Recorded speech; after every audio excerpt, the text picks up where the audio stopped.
জীবনের প্রথম ভোট আর বাংলাদেশের প্রথম ভোট আমার মনে হয়। গোপালগঞ্জকে বলা হয় আওয়ামী লীগের ঘাঁটি, তো সেক্ষেত্রে আওয়ামী লীগবিহীন এই নির্বাচন, অনেক ভোটারের উপস্থিতি আমরা দেখছি। আপনারা এই ভোটটাকে আসলে কিভাবে দেখছেন? এটা অনেকেই প্রেডিকশন ছিল যে কেউ হয়তো বা ভোট কেন্দ্রে আসবে না, বাট সেটা ছাপিয়ে উঠে মানুষ, জনগণ স্বতঃস্ফূর্তভাবে বিভিন্ন জায়গা থেকে তারা তাদের নিজ এলাকায় ফিরে এসেছে।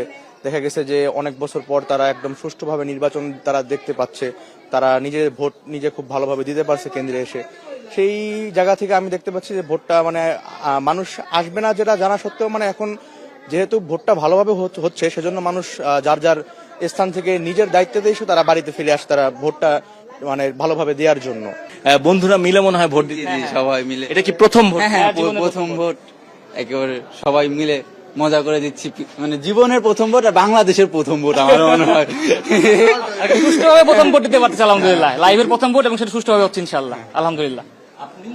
আমি প্রথমবারই পরিবর্তন হোক, পরিবর্তন হোক, কিছু ভালো পরিবর্তন হোক, কোনো খারাপ কোনো পরিবর্তন না আসুক, পরিবর্তন না, ধর্মের ভিতর থেকে কোনো খারাপ কিছু না আসুক, সে সুষ্ঠুভাবে পরিবর্তন হোক। সুষ্ঠু একটা পরিবর্তন আমরা চাই, নতুন বাংলাদেশ আমরা নতুন ভাবে দেশকে সাজাতে চাই। ইনশাআল্লাহ আমাদের এই স্বপ্ন আছে, ইনশাআল্লাহ আশা করি বাংলাদেশ অধিবেশে জুটবে ইনশাআল্লাহ। ইনশাআল্লাহ খুবই একটা পজিটিভ একটা সাইন আমরা বলতে পারি যে মানুষ যখন বুঝতে পারছে যে আমরা আমাদের নিজেদের অধিকারটা, যে ভোটের রাইটটা, সেটা কমপ্লিটলি সুন্দরভাবে পাচ্ছে, সেজন্যই মানুষ দেখা গেছে এখন তারা নিজ ইচ্ছায় স্বতঃস্ফূর্তভাবে আনন্দের সাথে আর কি ভোটটাকে অনেকটা একটা ফেস্টিভ্যালের মতো এনজয় করে তারা ভোটটা দিতে আসতেছে।